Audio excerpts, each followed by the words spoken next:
Retour dans le débat de France 24 consacré, vous le savez, au Brexit. C'est historique, le Royaume-Uni, ça y est, active l'article 50 du divorce avec l'Union européenne. Jeremy Stubbs, l'éditorialiste du Guardian, Polly Toynbee, voit dans la lettre de Theresa May, de sortie bien sûr de l'Union européenne, une lettre du suicide. Si ça se passe mal, politiquement et économiquement, n'avez-vous pas peur finalement de le regretter un jour ? Oh, on peut toujours regretter ce qu'on fait, mais il faut dire que Polly Toynbee, elle est très à gauche et elle ne dira jamais quelque chose en faveur de Theresa May. Ça, vous ne le verrez jamais. Ce qui est sûr, c'est que... Elle parle d'un suicide pour le Royaume-Uni. Il y a un peu d'hyperbole là-dedans, je dirais. D'autant qu'il faut dire que le suicide, ça se passe rapidement. Là, on va avoir 2 ans de négociations. Et il va en sortir quelque chose. Il va en sortir quelque chose. Ce ne sera sûrement pas un suicide. Alors Theresa May dit en tout cas que c'est irréversible. Je vous propose d'écouter la Première ministre britannique. C'est un moment historique à partir duquel il ne peut y avoir aucun retour en arrière. En quittant l'Union européenne, nous sommes capables de prendre nos propres décisions et de décider de nos propres lois. Nous allons prendre le contrôle des choses qui nous importent le plus. Et nous allons saisir cette opportunité pour construire une Grande-Bretagne plus juste et plus forte que nos enfants et petits-enfants seront fiers d'appeler la patrie. Isabelle Gégouzeau, en fait, il y a un retour en arrière possible d'après l'article 50 juridiquement. Le Royaume-Uni peut dire, après clash, après des négociations qui n'avancent pas, on arrête là, finalement on ne sort plus. Non, pas vraiment. En fait, la procédure de l'article 50 a été déclenchée. Les négociations vont se... Mais s'il y a des clashs et qu'on n'arrive pas à se mettre d'accord. Alors, si on ne se met pas d'accord, ce que vraiment personne ne souhaite, parce que ça ne serait dans le bien ni du Royaume-Uni ni de l'Union européenne. Je crois qu'on a vraiment intérêt à trouver un accord et un bon accord dans l'intérêt des deux.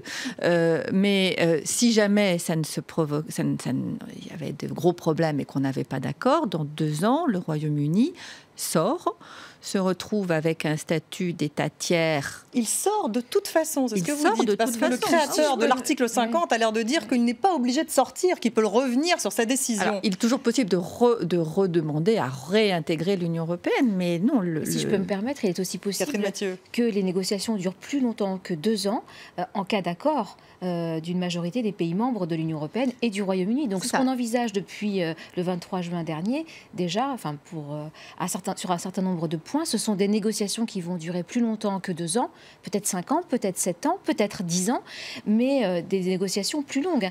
Je crois que quand on a mis en place le traité... Je vous ai dit le contraire. Mais quand on a mis en place le traité, imaginez qu'en 2 ans, un pays puisse sortir tout simplement de l'Union européenne, ça paraît quand même très ambitieux.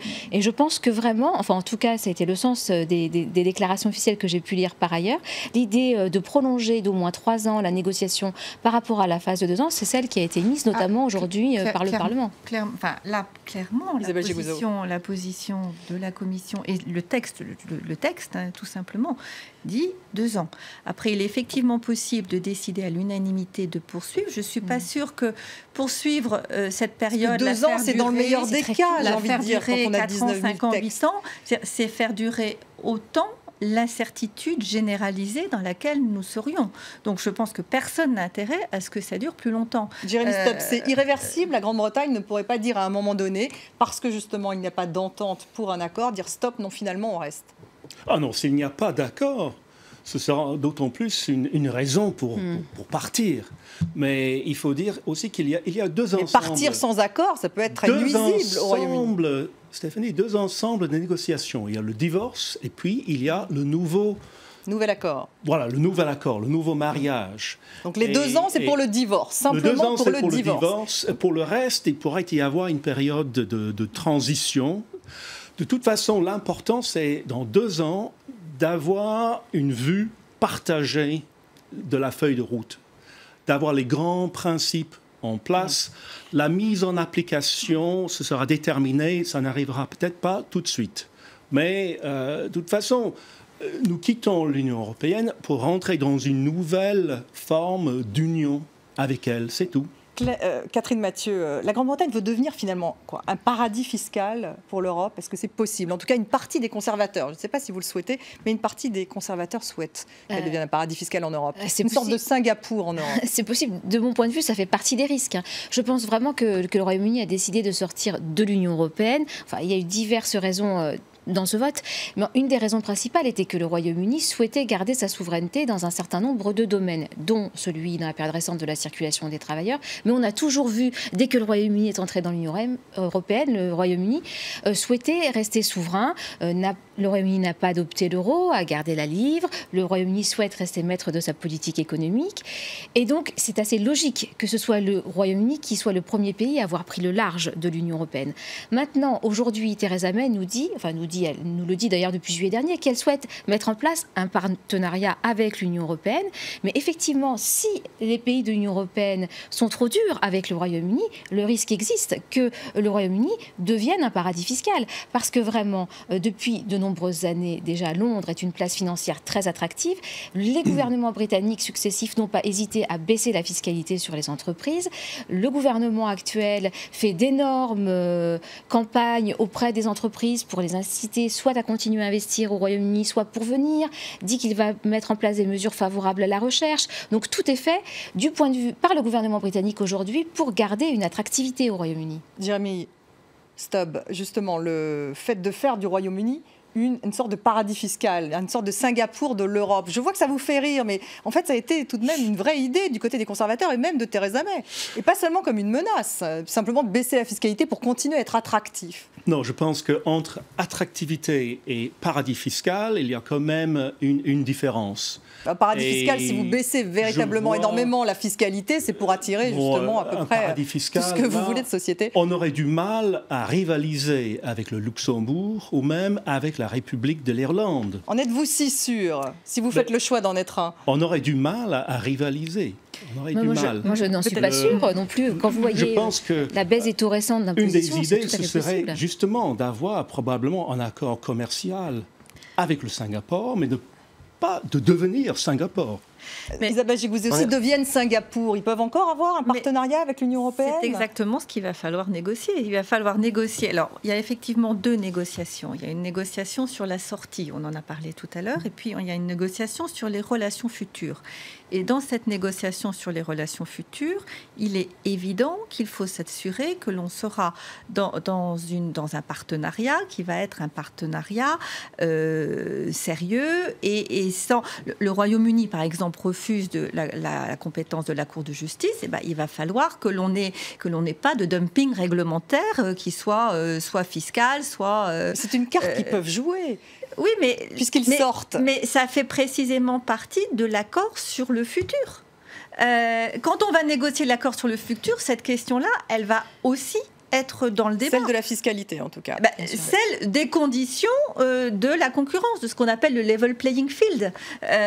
Bien entendu, c'est une question qui sera, et sur laquelle l'Union européenne va être très vigilante, pour qu'on ne soit pas dans une meilleure situation lorsqu'on est dehors que lorsque l'on est dedans. C'est très clairement la philosophie qui va prévaloir à cette négociation. Nicolas Hatton, c'est vrai qu'on parle tout de même beaucoup d'incertitude, paradis fiscal peut-être un Royaume-Uni qui va aussi prendre de plein fouet cette sortie économiquement. C'est aussi un risque. Est-ce que vous avez pensé, par exemple, à rentrer en France, ou est-ce que vous craignez être même utilisé comme monnaie d'échange, finalement, dans ces négociations ? Utilisé en tant que monnaie d'échange, ça sera le cas si jamais les discussions par rapport à nos droits n'aboutissent pas rapidement. Par rapport à la vie en Angleterre, moi ça fait 21 ans que j'habite en Angleterre. Je me suis établi ici, ma femme est britannique, ma fille est britannique aussi. Et comme beaucoup, j'ai choisi ce pays pour sa qualité de vie, une certaine tolérance de sa société qu'on ne trouve pas forcément dans d'autres sociétés, aussi pour le travail. Alors on parlait d'imposition on est moins imposé au Royaume-Uni. Ça a été quelque chose qui est constant depuis que j'y habite, en tout cas. Et c'est aussi quelque chose qui correspond à une certaine idée de société qui n'est pas forcément le même que dans l'Europe continentale. Je crois que c'est important de voir qu'il y a une adhésion à des valeurs chez les Européens qui se sont installés au Royaume-Uni. Alors, je ne sais pas ce que Christopher va nous dire par rapport à ça, que lui, la vie parisienne lui va beaucoup mieux. Mais moi, j'adore le Royaume-Uni et le Brexit ne change rien de ce côté-là, parce que culturellement, c'est le même pays. Ah oui, Jérémy Stubbs, c'est vrai que c'est compliqué pour eux. Enfin, ils veulent rester au Royaume-Uni. Ils ne connaissent pas du tout quel sera leur statut. Puis il y a tout de même un autre problème qui est celui de la City, parce qu'on parle de la libre circulation des personnes, mais il y a aussi le problème du passeport européen qui se pose donc pour les banques cette fois, qui peuvent a priori faire donc des opérations en euros, qui ne peuvent plus faire ces opérations en euros. Donc est-ce que la City ne va pas finalement en prendre un vrai coup? Je ne sais pas.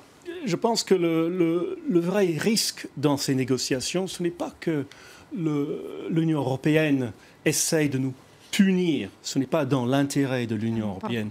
C'est plutôt que, ayant 27 partenaires en face, chacun essaye juste de trouver un petit avantage ici et là. Face à un partenaire, ça ne fait pas grand-chose. Face à 27, ça fait beaucoup. Et je sais qu'à Paris, on lorgne sur l'idée du business de la City. On veut Paris, place financière, n'est-ce pas? On va essayer de chacun essaie de tirer son épingle du jeu, c'est ça la problématique. On peut s'y attendre, mais à mon avis, ça n'ira pas très loin. C'est pourquoi ça n'irait pas très loin. Il y a plusieurs places européennes qui font la même chose. Il y a Francfort, Dublin, Madrid essayent de faire la même chose. Vous ne pensez pas que la City soit menacée par cette disparition du passeport européen, où effectivement un certain nombre de banques pensent à transférer leur siège effectivement ailleurs, à quitter Londres? C'est possible. C'est sûr, mais ce ne sera pas du tout la fin de la City. La City va continuer. La City est trop utile. Trop utile au monde, trop utile à l'Europe. Donc, sa disparition, pas du tout. Isabelle Chegouzo, vous êtes d'accord? Cette disparition du passeport européen pour les banques de la City est tout de même un problème important? Ça fait partie de la négociation. Tout est sur la table. Tout est sur la table. Mais oui, vous disiez en introduction que nous sommes face à un chantier gigantesque. Nous sommes face à un chantier titanesque qui va des plus petits détails à des choses macro comme celle-ci. Et donc, il faut que l'on négocie comment on sort. Et puis, tout l'accord futur. Alors, sur l'accord futur, il y a quand même quelque chose qui est important, c'est que l'accord futur, il va falloir le négocier, mais après... Donc, vous y pensez déjà pendant le divorce. Enfin, je dirais pendant ces 2 années, vous pensez aussi à l'avenir. On commence par le divorce. On commence par le divorce parce qu'il faut un divorce propre pour pouvoir repartir sur des basses scènes. Mais ensuite, effectivement, on va... Dès qu'on aura suffisamment avancé... Là-dessus, Jérémy Stubbs a un point tout de même. À 27 contre 1, a priori, tout de même, la balle est dans votre camp. Enfin, en tout cas, les Européens devraient avoir, je dirais, l'avantage. Les Européens vont s'organiser. Ils ont un négociateur, qui est Michel Barnier, qui est un homme expérimenté, qui, précisément sur cette question du passeport financier, est peut-être l'homme de la situation. Il a été commissaire chargé des services financiers il y a quelques années, donc il connaît très bien ce sujet, il connaît très bien le sujet de l'agriculture aussi, puisqu'il a été ministre de l'Agriculture. Enfin, il a quand même dans sa palette une très bonne connaissance des différents sujets. C'est lui qui va négocier au nom de l'Union européenne, qui va de manière très transparente. Mettre d'accord l'ensemble des États de l'Union européenne. Il a déjà fait le tour de l'ensemble des États membres. Il va recommencer, il va informer en permanence les 27 États de la négociation. Il va informer le Parlement, puisque le Parlement devra, à la fin, voter le Brexit, aussi le Parlement européen. Et donc, Michel Barnier va mener cette négociation. Et dans cette négociation, il y a effectivement la question du passeport financier, mais il me semble qu'il est tout à fait... c'est l'homme de la situation. C'est l'homme de la situation. Les 60 milliards d'euros qui, en fait, représente la facture que doit payer le Royaume-Uni aux Européens. Manifestement, Michel Barnier, je le redis, il veut en faire son premier. Il veut le mettre sur la table en premier. Qu'en pensez-vous? Est-ce qu'il faut que le Royaume-Uni, justement, règle d'abord sa facture?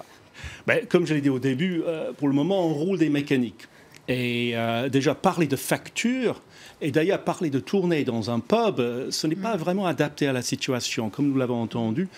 il va falloir additionner des choses très différentes, très compliquées. Ça coûte cher, tout de même. Arriver et jeter une facture sur la table, 60 milliards... C'est une évaluation entre 55 et 60 milliards. C'est précisément pas ce qu'il a fait. Très clairement, je crois qu'il faut effectivement poser les choses à plat, voir quels sont les programmes. Il a tout de même dit qu'il fallait d'abord payer. Ça fait partie du divorce. C'est qu'on a des programmes en cours. Je ne suis pas sûre que Jeremy Stubbs ait envie de payer. Est-ce que le Royaume-Uni va payer ? On ne paye pas au début, mais à la fin. Vous voyez, donc là, vous n'êtes pas du tout d'accord sur le calendrier, déjà. Si, je pense. Si, il faut... Le calendrier, de toute façon, on a 2 ans. Sur la priorité, alors, c'est les 60 ans. D'accord, mais c'est d'abord les 60 milliards, ou d'abord le passeport européen, ou d'abord, justement, les résidents au Royaume-Uni ? C'est pas un match de poker où il faut payer juste pour être admis à la table. On paye à la fin. Ils ne sont pas tout à fait d'accord, effectivement, avec cette idée de facture à payer, si je comprends bien. C'est pas simple à faire passer. On se met d'abord d'accord sur comment on se sépare, et après on négocie sur quelles seront nos relations futures. Mais si je peux me permettre, justement, cette question des 60 milliards ou d'une somme plus petite, ça représente principalement des engagements, déjà un qui court jusqu'en 2020. Or, le Royaume-Uni va faire partie de l'Union européenne jusqu'en 2019. Donc, de toute façon, on continuera à régler ses contributions en étant membre de l'Union européenne. Reste ensuite un an qui court. Et puis, au-delà, la question du paiement des retraites des fonctionnaires britanniques européens. Je dirais, franchement, ça ne représente pas des montants énormes et je n'imagine pas, et d'ailleurs, les déclarations officielles britanniques sont allées dans ce sens, que ça posera un problème au Royaume-Uni de régler le montant des retraites des fonctionnaires britanniques. Donc, pour moi, ces questions-là, en fait... Je suis d'accord avec vous qu'elles doivent être réglées, mais elles ne me paraissent pas être à la mesure de l'ampleur de la discussion qu'on doit mener. C'est Michel Barnier, justement, le négociateur compétent qui dit que c'est prioritaire. On est sur une question d'un accord à très long terme, mais de quel type de coopération économique et financière on souhaite garder ou mettre en place avec le Royaume-Uni. C'est tout à fait une autre échelle. Donc on va voir ce qui va devenir prioritaire. Mais j'ai tout de même une question, Jeremy Stubbs. Pendant 2 ans, on tire à vue, on est dans l'incertitude. L'économie n'aime pas l'incertitude. Pour le moment, les marchés ont anticipé effectivement cet article 50. Mais est-ce que vous ne craignez pas, d'abord l'inflation commence à augmenter au Royaume-Uni, elle est à 2,3%, donc ça... pas très bon. Et il y a des risques tout de même, il y a des risques que ça aille plutôt plus mal au Royaume-Uni pendant ces 2 années. Est-ce que la population ne pourrait pas se rebiffer, justement se rendant compte que finalement ce Brexit, avant même que le divorce ne soit prononcé, eh bien c'est pas si fondamental, c'est pas si positif pour le Royaume-Uni?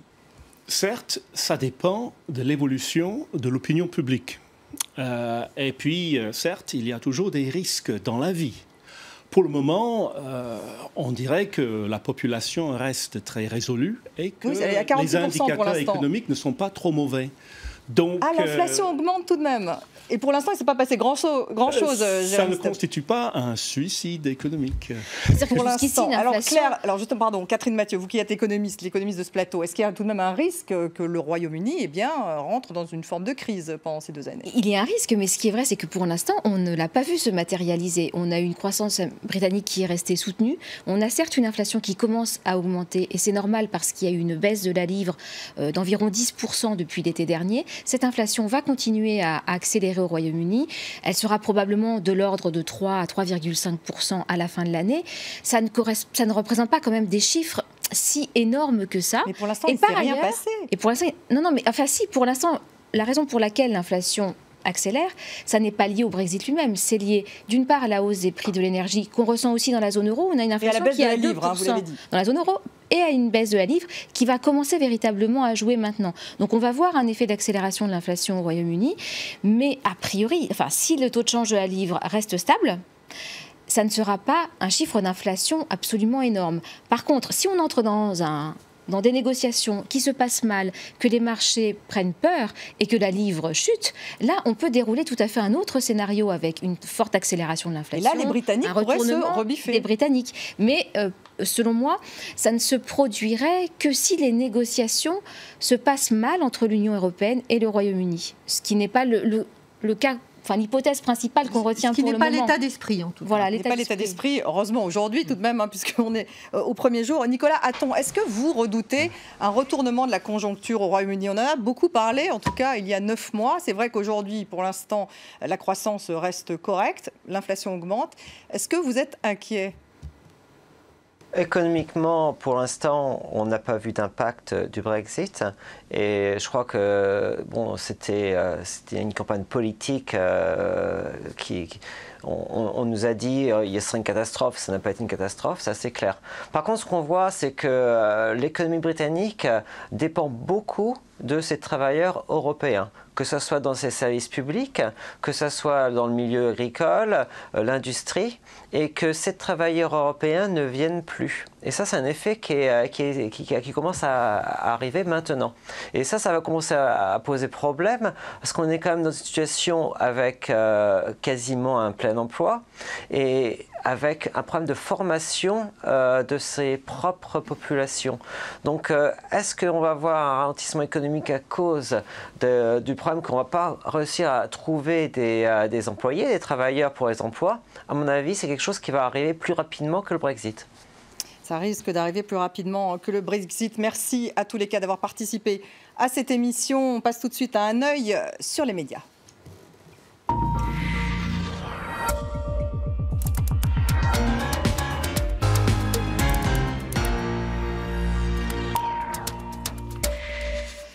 Anthony Saint-Léger, bonsoir. Et on reste bien sûr bonsoir, sur le Brexit. C'est tout de même effectivement historique ce qui se passe aujourd'hui. Ça sera dans les livres d'histoire, probablement, cette photo de Theresa May. Oui, probablement un D-Day qui faisait forcément aussi la une de la presse britannique, bien évidemment.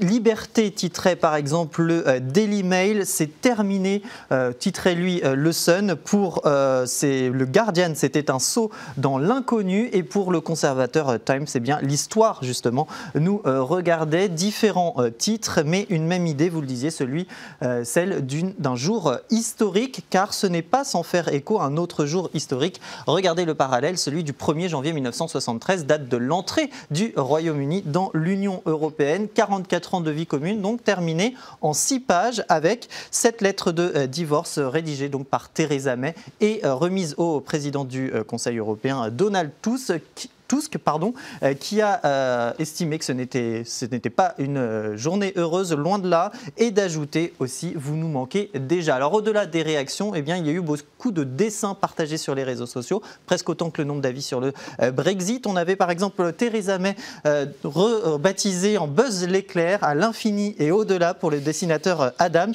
Pour le dessinateur belge Nicolas Vado, c'était un peu le sentiment de certains Britanniques qui se sentaient libres désormais, qui n'appartenaient plus à l'Union européenne, un Royaume-Uni qui quitte le navire vers des cieux meilleurs, en tout cas d'après le dessinateur Ben Garrison. À l'inverse, le Royaume-Uni qui se jette à l'eau, mais prudemment, vers l'obscurité pour le néerlandais Job Bertrams. Il y a beaucoup de requins. Voilà, beaucoup de requins et cette légende, jusqu'ici, tout va bien. Ne pas se fier aux apparences pour le dessinateur Dave Brown, on fonce droit dans le mur. Il y avait aussi 2 autres dessins pour terminer. Rob Murray qui estimait que le pays se tirait une balle dans le pied, ou encore c'est même de la folie, mais de la folie bergère, bien évidemment, pour Peter Brooks. Alors en France, Emmanuel Valls qui annonce qu'il votera Emmanuel Macron au premier tour de la présidentielle. Ce n'était pas une surprise, mais enfin il l'a annoncé aujourd'hui. Voilà, ce n'est pas un ralliement non plus, ce sont ces mots, mais un choix de raison pour justement contrer le Front National. Un soutien sans surprise, vous l'avez dit, même si Manuel Valls a multiplié à plusieurs reprises les critiques envers Emmanuel Macron. Il l'a jugé inexpérimenté, déloyal ou même une fois parlant de populiste light. Quoi qu'il en soit, cette décision a été vécue du coup pour le Parti Socialiste, pour de nombreux membres du Parti Socialiste, comme une trahison. D'abord, pour Arnaud Montebourg, c'est une décision d'un homme sans honneur, une attitude minable pour cette députée socialiste, le signe d'une déchéance de crédibilité pour Pascal Cherki, autre député. Le soutien de Manuel Valls à Emmanuel Macron, vécu aussi comme antidémocratique pour le sénateur socialiste David Assouline. C'est aussi le message qu'a tenu à faire passer une autre perdante de la primaire socialiste de 2012. Cette fois-ci, c'est Martine Aubry, rappelant qu'elle s'était rangée derrière le gagnant, François Hollande en l'occurrence, puisque c'est vrai qu'en tant que candidat à la primaire socialiste, Manuel Valls avait signé cette charte dans laquelle il s'était engagé à soutenir le gagnant, en l'occurrence Benoît Hamon. Il avait également rappelé le 25 janvier dernier, lors d'un débat de l'entre-deux tours contre Benoît Hamon, que lui respectait les règles. Apparemment, il a changé. Un revirement sans surprise pour Benoît Hamon. Ceux qui ont fait mal à la gauche ont trouvé refuge chez Emmanuel Macron. La parole donnée doit être et signée doit être respectée. Il appelle d'ailleurs les électeurs à sanctionner ceux qui ont bafoué leurs convictions. Il en appelle aussi à l'union de la gauche dans son ensemble, les sociodémocrates, les communistes et Jean-Luc Mélenchon. Le Parti communiste français qui a d'ailleurs lui aussi appelé à s'unir par la voix de Pierre Laurent. Le coordinateur du parti de gauche de son côté, Éric Coquerel, est bien content de ne pas avoir participé à cette primaire, dit-il, malgré les mérites vantés lors de la primaire. Toujours du côté de chez Jean-Luc Mélenchon, eh bien, ce ralliement pour Alexis Corbière, son porte-parole, signe surtout l'explosion du Parti socialiste. D'ailleurs, le premier secrétaire du Parti socialiste, Jean-Christophe Cambadéliste, a regretté la décision de Manuel Valls, mais il appelle dans un communiqué son parti à faire preuve de cohésion, d'unité et de calme, d'autant que l'unité, c'était aussi le mot d'ordre de la primaire. En tout cas, c'est ce que rappelait Manuel Valls lui-même en décembre. La primaire est un formidable moyen pour recréer l'unité. Eh bien, il ne croit pas si bien dire, sauf que des militants socialistes ont même lancé une pétition adressée à Jean-Christophe Cambadéliste pour que tous ceux qui n'ont pas soutenu Benoît Hamon soient tout simplement exclus du Parti socialiste. Merci Anthony pour un œil sur les médias. Merci encore à tous les quatre, puisqu'on avait quelqu'un de Londres. Merci à vous de nous avoir suivis et restez avec nous sur France 24.